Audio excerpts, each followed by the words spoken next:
Hello guys, ഞാൻ ഒരുങ്ങിക്കെട്ടി എവിടെ പോകാൻ നിൽക്കാന്നറിയോ? പോകാൻ കൊണ്ടുപോകുമ്പോൾ എടുക്കാനുള്ള ഐറ്റംസ് എല്ലാമാണ് ആ കാണുന്നത്. ഞാൻ തേർഡ് ഡെലിവറിക്ക് വേണ്ടിയിട്ട് ഹോസ്പിറ്റലിൽ പോകാൻ വേണ്ടിയിട്ട് നിൽക്കുന്നതാണ് കേട്ടോ. ഒരുപാട് നാളായിട്ട് ഇതാ പാക്ക് ചെയ്ത് എല്ലാം റെഡിയാക്കി വെച്ചിരിക്കുന്നതാണ് കേട്ടോ. ഹോസ്പിറ്റലിലോട്ട് കൊണ്ടുപോകാൻ വേണ്ടിയിട്ട് തേർഡ് ഡെലിവറിക്ക് വേണ്ടിയിട്ട് ഹോസ്പിറ്റലിൽ പോകാൻ വേണ്ടി റെഡിയായി നിൽക്കുന്നതാണ്. വളരെ പെയിൻഫുൾ ആയിട്ട് നിൽക്കുന്ന ഒരു ടൈമിൽ ഞാൻ ഷൂട്ട് ചെയ്തതാണ് കേട്ടോ ഈ വീഡിയോയൊക്കെ. ഇങ്ങനെ ഒന്ന് പെയിൻ വന്ന് ഹോസ്പിറ്റലിൽ പോകാൻ വേണ്ടി ഒരുപാട് ഡേയ്സ് വെയിറ്റ് ചെയ്തിരുന്ന് ലാസ്റ്റ് ഇതാ നമ്മളൊരു നൈറ്റിൽ പോവാണ്. സ്റ്റോറി ഞാൻ മറ്റൊരു വീഡിയോ ഇടാം. ആൺകുട്ടി ബേബിയോ ഹസന റൂമുള്ളതാണോ? റൂമുണ്ടോ കുഞ്ഞിന്? റൂം ആവണ വരെ കുഞ്ഞിനെ അന്വേഷിച്ച് കിടത്തു കേട്ടോ. നമ്മൾ 2 മണിക്കൂർ ഇവിടെ കുഞ്ഞിനെ ഒബ്സർവ് ചെയ്ത് കുഴപ്പമൊന്നുമില്ലെങ്കിൽ കയ്യിലോട്ട് തരും.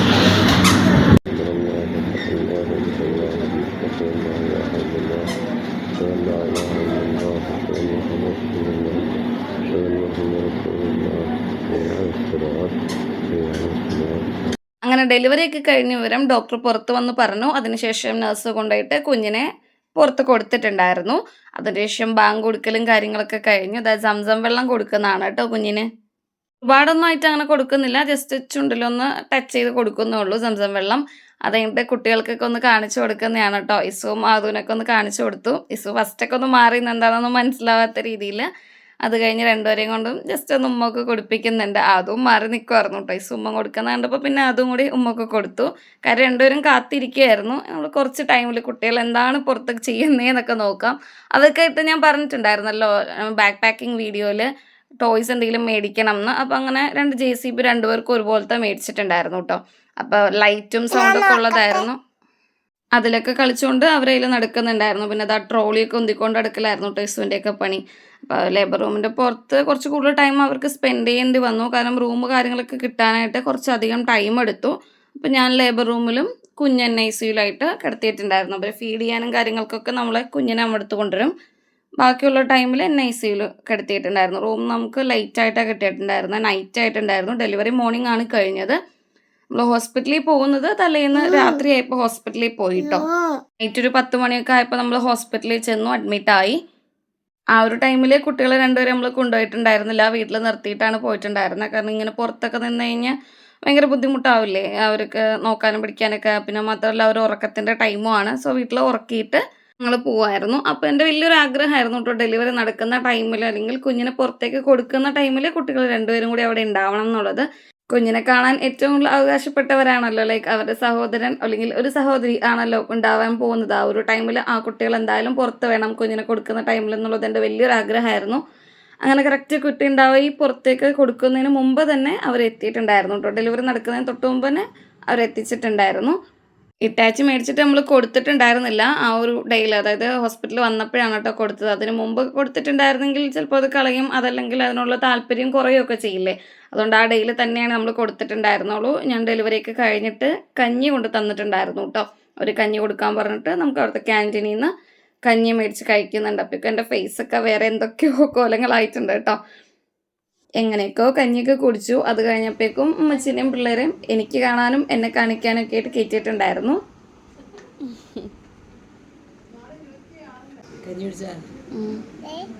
കുഞ്ഞാവെന്ത് എന്നെ കുഞ്ഞാവനെ കിട്ടിയേ? ആൺകുട്ടീനെ കിട്ടിയേ? ആരാ പറഞ്ഞ ആൺകുട്ടിയാണോ? ആരാ പറഞ്ഞ ആൺകുട്ടിയാണോ? അത് എവിടുന്നാ? മമ്മി പറഞ്ഞില്ലേ JCB പിടിച്ചരാന്ന്. അങ്ങനെ കുറച്ച് കഴിഞ്ഞപ്പോൾ ഞാൻ ചായയും എന്തെങ്കിലും കഴിക്കാനായിട്ട് വേണമെന്ന് പറഞ്ഞിട്ടുണ്ടായിരുന്നു. അപ്പോൾ അങ്ങനെ അവർ പുറത്തുനിന്ന് പറഞ്ഞ് അങ്ങനെ മേടിപ്പിച്ചിട്ട് വന്നിട്ടുണ്ടായിരുന്നു കേട്ടോ. ഇത് അമ്മച്ചി ആവശ്യമൊന്നും മേടിച്ചതല്ല. ആരാണ് ഇത് മേടിച്ചതെന്ന് സത്യം പറഞ്ഞാൽ എനിക്കറിയത്തുമില്ല. ഒരു നല്ല മനസ്സുള്ള ഒരാൾ ഞാൻ പോലും അറിയാതെ എനിക്കായിട്ട് തന്നൊരു ഫുഡാണ് കേട്ടോ ഇത്. ഇതെന്ന് വെച്ച് കഴിഞ്ഞാൽ പുറത്ത് ഈ ഒരു ഫുഡ് ചായ അല്ലെങ്കിൽ എന്തെങ്കിലും കഴിക്കാൻ മേടിച്ചിട്ട് വരാൻ പറഞ്ഞ ടൈമിൽ ആ ഒരു ടൈമിൽ ഉമ്മച്ചി മാത്രമേ ഉണ്ടായിരുന്നുള്ളൂ. ഇസുവിനെ ഉമ്മച്ചി തോളത്തിട്ട് ഉറക്കിക്കൊണ്ട് ഇരിക്കുമായിരുന്നു കേട്ടോ. അപ്പോൾ അവർ പുറത്തുനിന്ന് പറഞ്ഞപ്പോൾ ഇപ്പം തന്നെ മേടിച്ചിട്ട് കൊണ്ടുവരാം എന്നിങ്ങനെ പറഞ്ഞപ്പോഴേക്കും ഒരാൾ വന്നിട്ട് ഫ്ലാസ്ക് താട്ടെ ഞാൻ മേടിച്ചുകൊണ്ട് തരാം എന്ന് പറഞ്ഞ് ഉമ്മച്ചിയുടെ തന്നെ ഫ്ലാസ്കൊക്കെ മേടിച്ചിട്ട് പോയി. അപ്പോൾ പൈസ കൊടുത്തിട്ടും ആൾ മേടിച്ചില്ല കേട്ടോ, വേണ്ടാന്ന് പറഞ്ഞിട്ട് പോയിട്ടോ. കാര്യം ആ പൈസയിലല്ല, അതങ്ങനെ ചെയ്യാൻ കാണിച്ചൊരു മനസ്സുണ്ടല്ലോ. ആളുടെ പൈസ എടുത്തിട്ടാണെങ്കിൽ കൂടെയും പോയി നമ്മൾ പറയുക പോലും ചെയ്യാതെ പോയി മേടിച്ച് നമുക്ക് കൊണ്ടുപോയി തരാമെന്ന് പറഞ്ഞു കഴിഞ്ഞാൽ അത് വളരെ നല്ലൊരു കാര്യമാണ്. ആളുടെ മുന്നിൽ ഈ വീഡിയോ എത്തുമോയെന്നൊന്നും എനിക്കറിയില്ല. എത്തിയാലും അത് വളരെ സന്തോഷമുള്ള കാര്യമായിരുന്നു കേട്ടോ. അതിലുപരി എനിക്ക് ഈ ചായയുടെ കൂടെ ഇപ്പം നമ്മൾ ബേക്കറിയിൽ പോയി കഴിക്കുകയാണെങ്കിലൊക്കെ ജസ്റ്റ് എന്തെങ്കിലും ഒരു ബേക്കറി ഐറ്റം മാത്രം കഴിക്കുന്നത് എനിക്ക് ഇഷ്ടമില്ല കേട്ടോ. 1, 2, 3 കഴിക്കുന്നതാണ് എനിക്ക് ഭയങ്കര ഇഷ്ടം. അതുപോലെ തന്നെ എനിക്ക് ആൾ 4 കടി മേടിച്ചു കൊണ്ട് തന്നിട്ടുണ്ടായിരുന്നു. അതുപോലെ ചായയും കുറേ ഉണ്ടായിരുന്നു കേട്ടോ. 4-5 ഗ്ലാസ് ചായയൊക്കെ ഉണ്ടായിരുന്നു തോന്നുന്നു. എൻ്റെ കയ്യിൽ ഇത് കിട്ടിയപ്പോൾ ഞാൻ ഓർത്തു എൻ്റെ മനസ്സറിഞ്ഞ് മേടിച്ച് തന്ന പോലെ ഉണ്ടല്ലോ, എനിക്ക് ആഗ്രഹമുള്ള ഐറ്റംസ് ഒക്കെ ഉണ്ടല്ലോ എന്നൊക്കെ വിചാരിച്ചു കേട്ടോ. അന്നേരം കഴിക്കാൻ ആഗ്രഹിച്ച പോലെ തന്നെ ഇപ്പം 4 ഐറ്റമാണല്ലോ ഉണ്ടായിരുന്നു. അതുപോലെ തന്നെ ആണല്ലോ എനിക്ക് മേടിച്ച് കൊടുത്തുവിട്ടെ എന്നൊക്കെ ഞാൻ ചിന്തിച്ചു. ഞാൻ വിചാരിച്ചു ഉമ്മച്ചി ആവശ്യരിയിലൊക്കെ ആയിരിക്കും മേടിച്ചിട്ടുണ്ടാവാമെന്നാണ് കേട്ടോ കരുതിയത്. അല്ലാതെ മറ്റൊരാൾ മേടിച്ചതാണെന്നുള്ളത് എനിക്ക് അറിയണ്ടായില്ല. അതിനുശേഷം ഉമ്മച്ചി അകത്ത് വന്നിട്ട് ചായ കുടിച്ചോ എന്തുണ്ടായിരുന്നു കടിയെന്ന് ചോദിച്ചപ്പോഴാണ് ഞാൻ അറിയുന്നത് ഉമ്മച്ചി വാപ്പിച്ചൊന്നും മേടിച്ചതല്ല എന്ന് കേട്ടോ. അപ്പോൾ ചോദിച്ചപ്പോഴാണ് എൻ്റെ അടുത്ത് ഇങ്ങനെ പറഞ്ഞത് ഒരാളത് കണ്ട് ഇങ്ങനെ പോയി മേടിച്ചുകൊണ്ട് പോയി തന്നതാണെന്ന് കേട്ടോ. ആൾക്ക് നമുക്ക് ഒത്തിരി സന്തോഷം തോന്നി കേട്ടോ. ഒത്തിരി സന്തോഷവും സ്നേഹവും ആളോട് തോന്നി. ഒന്നും അറിയ പോലും ഇല്ലാത്ത ഒരാൾക്ക് വേണ്ടിയിട്ട്. സത്യം പറഞ്ഞാൽ എനിക്ക് കഴിക്കാനൊന്നും പറ്റുന്നില്ല കേട്ടോ. വല്ലാത്തൊരു മാനസികാവസ്ഥയിലാണ്. ഫിസിക്കലി മാത്രമല്ല ഞാൻ മെൻ്റലിയും ഒരുപാട് ഡിപ്രസ്ഡ് ആയിപ്പോൾ ഒരു ടൈമിലാണ് കേട്ടോ ഇരിക്കുന്നത്. പക്ഷേ വിശക്കുന്നുണ്ടായിരുന്നു. എനിക്ക് ഗ്യാസിൻ്റെ പ്രോബ്ലംസ് ഒക്കെ ഉണ്ടായിരുന്നു പ്രഗ്നൻസി ടൈമിൽ. അത് ആഫ്റ്റർ ഡെലിവറി ഉണ്ടാവും എന്നൊരു മെൻ്റലി തോട്ട് നമുക്കുണ്ട്. പിന്നെ ഗ്യാസ് കയറുന്ന പ്രശ്നം ഉണ്ടായിരുന്നു. അപ്പോൾ എനിക്ക് കുറച്ച് ഐറ്റംസ് കിട്ടുന്നത് എന്തായാലും നല്ലതാണ്. അപ്പോൾ ഇടയ്ക്കിടയ്ക്ക് കുറച്ച് കഴിക്കാമല്ലോ എന്ന് വിചാരിച്ചിട്ട് ഞാൻ ഒരു കടിയൊക്കെ കഴിച്ചിട്ട് അവിടെ എടുത്തു വയ്ക്കാനായിരുന്നു കേട്ടോ പ്ലാൻ. ആളെ കാണണം എന്നൊക്കെ നമ്മൾ വിചാരിച്ചിരുന്നു കേട്ടോ. നെക്സ്റ്റ് ഡേ നമ്മൾ ഉമ്മച്ചി കണ്ടിരുന്നു ആളെ.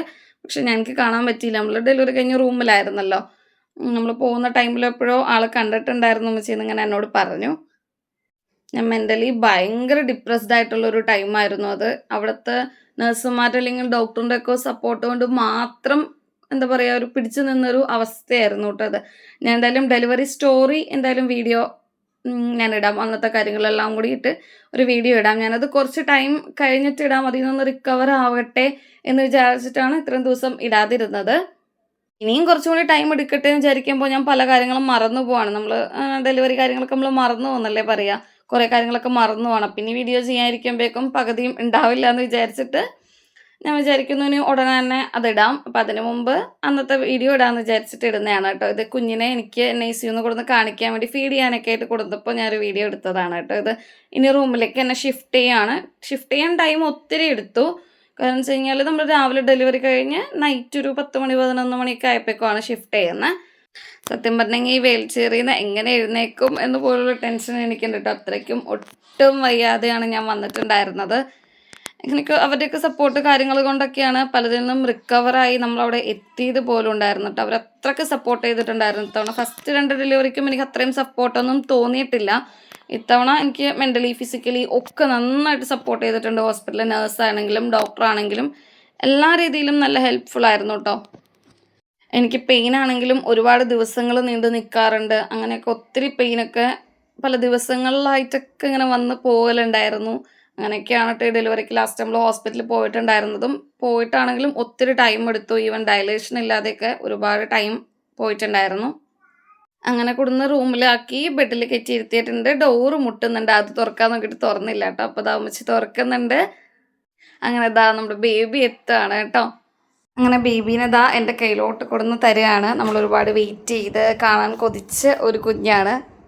അങ്ങനെ ഞാൻ എടുത്ത് പറയുന്നത് എന്താ വെച്ച് കഴിഞ്ഞാൽ നമ്മൾ ഡെലിവറി ഒരുപാട് ഡേയ്സ് എക്സ്പെക്റ്റ് ചെയ്തിട്ടുണ്ടായിരുന്നു പെയിനും കാര്യങ്ങളൊക്കെ വന്നിട്ട്.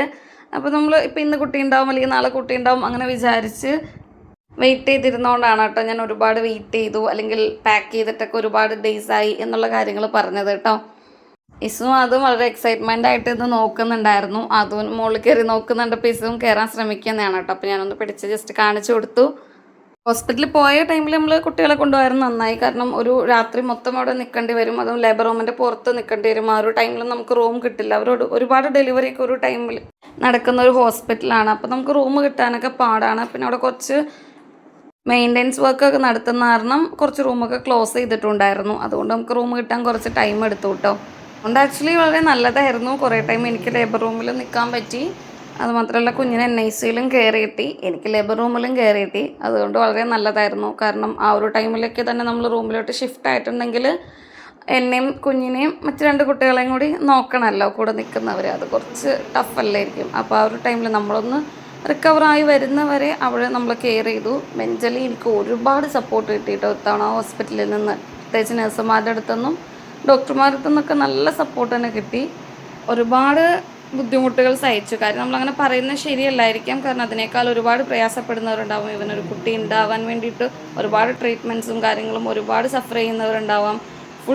ഫുള്ള് ബെഡ് റെസ്റ്റൊക്കെ എടുത്ത് കുട്ടികളുണ്ടാവുന്നവരുണ്ടാവും. അങ്ങനെ ഒരുപാട് സഫർ ചെയ്യുന്നവരുണ്ടാവും. അത് വെച്ച് നമ്മളങ്ങനെ പറയുന്നത് ശരിയാണോയെന്ന് അറിയില്ല. എന്നാലും ഞാനും ഒത്തിരി സഫർ ചെയ്തിട്ടുണ്ടായിരുന്നു. ഇവൻ പ്രഗ്നൻസി ടൈമിലും ആൻഡ് ഈ ഡെലിവറിക്കും.